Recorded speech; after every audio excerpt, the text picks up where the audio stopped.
బాగా విచ్చుకున్న తామర పువ్వు లోపల ఉన్నటువంటి నీటి బిందువుల చేత ఆర్ద్రతతో ఉండి సువాసనలు వెదజల్లుతున్నటువంటి పాదములు ఆ శ్రీపాదములు.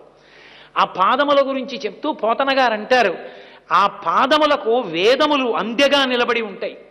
ఎందరో మహర్షులు తెల్లవారుజామున వచ్చి చందనం రాసి లత్తుక పెట్టి పుష్పముల చేత పూజింపబడినటువంటి శ్రీపాదములు ఆ పాదములు.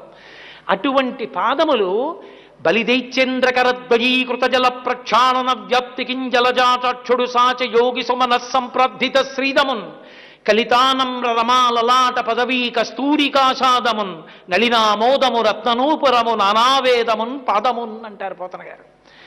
అది తెల్లవారి నిద్ర లేవగానే శ్రీ మహాలక్ష్మి నడిచి వచ్చి మోకాళ్ల మీద వంగి తన నుదుట ఉన్న కస్తూరి తిలకమైన పాదముల మీద ముద్రపడేటట్టుగా